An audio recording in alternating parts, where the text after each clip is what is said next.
Hi, management students. This is Steve Wagner, your instructor, and this is the second short lecture on Chapter 6 that focuses on performance analytics. And in this section, and in this lecturette, we're going to talk about different sources for performance ratings and the motivation that people may have to either intentionally inflate or deflate the performance ratings that they give. Now, as we noted in the first lecture on Chapter 6, the sources of performance can come from many different places. We referred to as performance touchstones. And of course, we usually see the performance management process involve supervisors and oftentimes the self ratings of the individuals being evaluated. But there are other people who can be involved as touchstones and give information on an employee's performance, including peers, direct reports, customers, and increasingly we're seeing the use of employee performance monitoring and big data, electronic tracking of employee performance. Now, of course, supervisors are often key to the performance management process. They are in a good place to evaluate the performance of individuals, and they're familiar with the strategic goals and how they're relevant to the department that the person's working in. They're also in a place to make decisions about financial rewards. And they know about the performance dimensions being evaluated, especially if they are relevant to the job under consideration. And in many contexts, many cultural contexts, supervisors are seen as the exclusive source for performance information. However, in many circumstances, supervisors can't directly observe performance. They may be doing other things. They may be supervising many different people. And in some cases, evaluations may be biased. Now, peers are a good way to assess how an individual works in a team. And so it's an advantage to get that kind of information. However, peers may have a bias to rate higher because they're friends with the person being evaluated. They may not take the process of evaluation very serious, and they might be less discriminating in indicating higher and lower performance in certain areas. And they may be susceptible to context effects. So the place and the time in which performance is being assessed might have more of an effect on peers who may not understand the larger cycle of performance within a department. Now, direct reports are those individuals who report to the person being evaluated. And it's often very useful to get performance feedback so that a person who is supervising others can change and develop their performance. Direct reports are often in a good position to judge the behavioral competencies of their supervisor. But we may see in these circumstances that direct reports inflate the ratings that they give their supervisors, and it might be a matter of reciprocity. They think if they rate their supervisor higher, they in turn will be rated higher in return, and also they may in some circumstances be afraid to give accurate evaluations because they might fear retaliation. Now, self-ratings are often a good idea to use in performance management. It's a good idea to understand the mental model a person has about their own performance. It also helps if a person can uh, state their own perceptions in terms of them accepting the decisions of others. It makes people less defensive during the performance appraisal process if they're not just being judged by the other, if they also have to judge themselves. And individuals are in a good position to track their own activities and give a more complete perspective on how performance unfolds over time. But of course, we do have a bias towards ourselves. We have the self-serving bias where we see ourselves more positively than perhaps others see us. Now, we can improve self-ratings. One way to do this is have individuals compare themselves to others. They might recognize that they're not the best at everything, and it might make them see areas where they have to improve. We should also allow employees to practice their self-evaluations.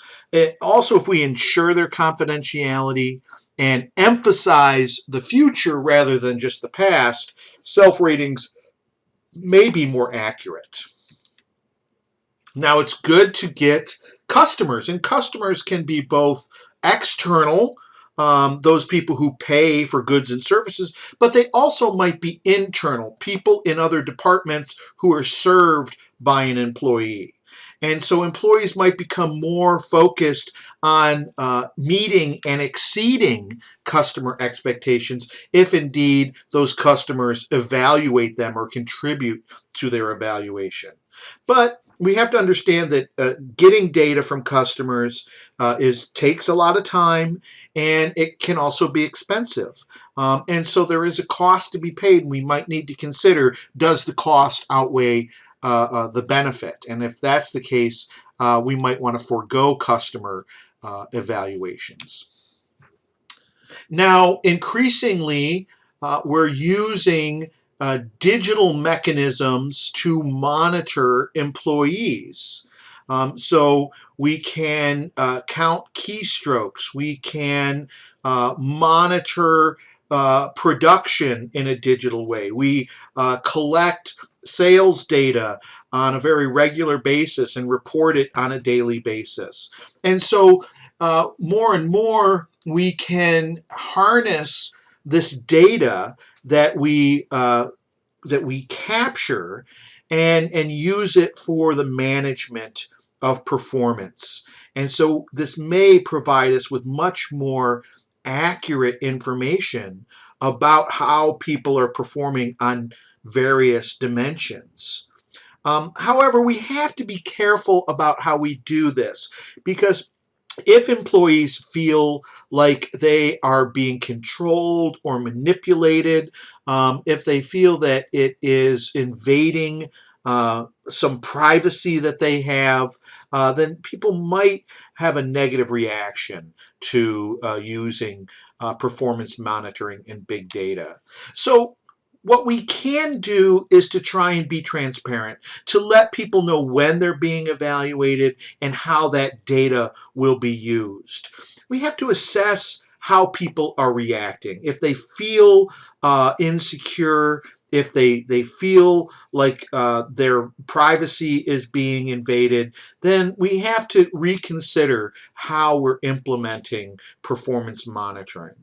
It's good to emphasize the use of performance monitoring for learning and development, to say, hey, this is information being fed back just to you to improve your performance. And so that may be a better use of that data than for using it for a formal evaluation to make personnel decisions. And we have to be careful about how we use this data.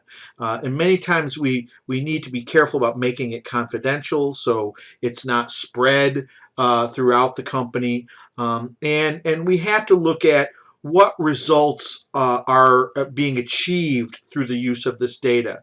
Sometimes we may be incentivizing outcomes that we don't intend. There may be unintended consequences because we're rewarding the wrong thing. And so we have to carefully monitor how we are using in an organization this electronic performance monitoring.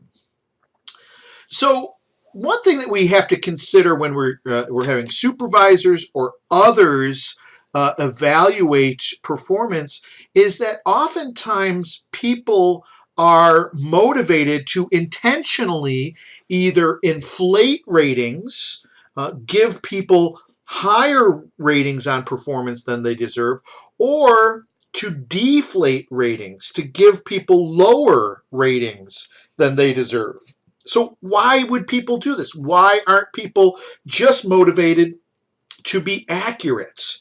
Well, supervisors may want to maximize the raises and rewards given to people in their unit. They might feel a sense of loyalty. They might think that that's going to actually motivate them if they get higher raises than they deserve.